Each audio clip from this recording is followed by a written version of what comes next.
This is Tennyson E Stead, writer and director of Quantum Theory, founding member of 8-Sided Films, here with another 8-Sided blog. In my last blog, I talked about the situation that I'm in with regards to homelessness and living with my fiance in a car for the time being. Today, I'd like to talk about one of the most important lessons that's taught me. And it's a lesson in humility and belief. I've always maintained that to pursue our craft successfully, we have to pursue our craft completely and absolutely, not just in the sense of our passion, but in the sense of how we spend our time and what we actually work on. If you are going to approach a show, you want to be the best person for that production. And being the best person for that production doesn't just mean having the best attitude or even the most talent. It means having the most practice under our belts and having the best habits that we can bring to bear to make that show successful. And while I still believe that's true, and I still demand that of myself, and in fact, I still demand it of my colleagues, at least the colleagues that are working on projects that I identify my name with, that I am considering myself to be a leader on. I've also come to understand how elitist that perspective can be. Because living in our car and meeting people in the Hollywood community who are also homeless and who are also pursuing dreams, I've come to appreciate how privileged I have been in my own creative growth. I was supported by a very strong theater community when I started pursuing theater. I was raised by artists, so any creative pursuit I had was at the very least understood, if not actively supported.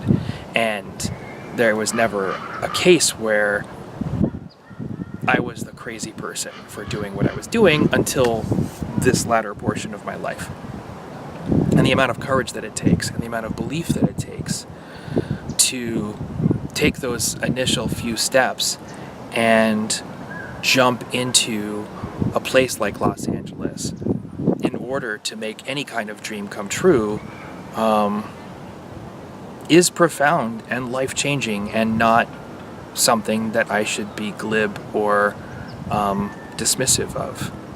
And that's something that being homeless has really driven home for me. And so first of all, to anyone who's come to me for inspiration and help maintaining that part of their life, I apologize for having been dismissive, if indeed I was. I apologize for not having seen the value of that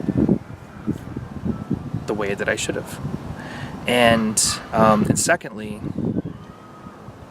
it's helped me really start to look at what we do professionally as an act of faith and as an act of belief. It's helped me really start to change my thinking about the art of film and the art of entertainment and the art of performance,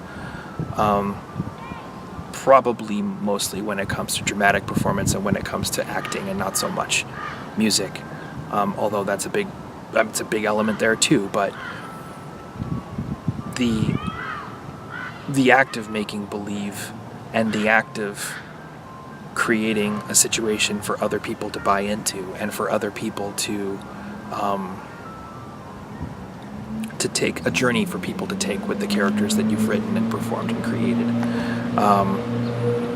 The act of creating that journey is something that is grounded in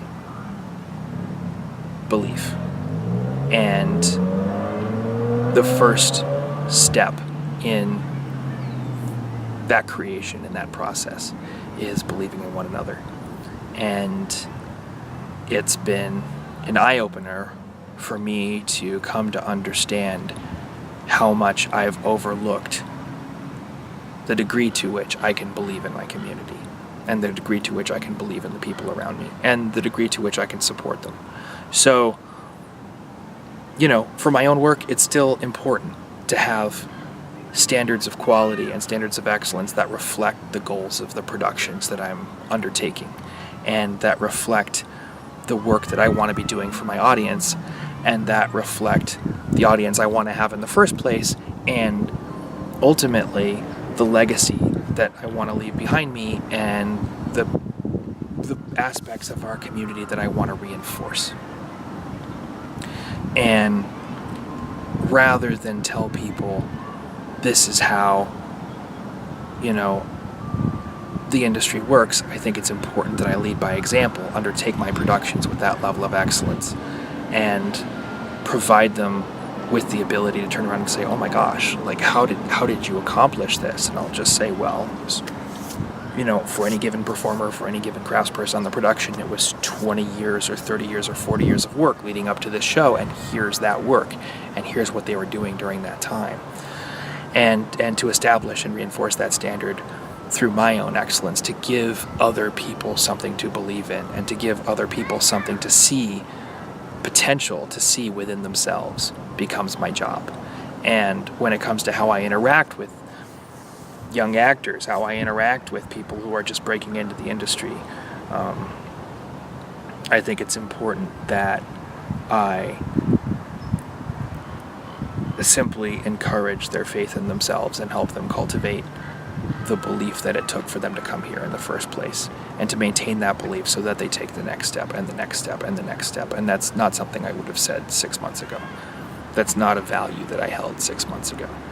And I think that the growth of that value within my work and within my life is the product of humility. So humbly I sit here now telling you all about it. That's the end of this blog. Thank you very much for watching. If you like these videos, be sure to give us a thumbs up. And click subscribe, because we're going to have a lot of pre-production information coming for Quantum Theory and future productions as they get out of development into pre-production over the next few months. It's going to be an exciting ride. So follow along. Thank you very much for watching. Have a good afternoon. Bye-bye.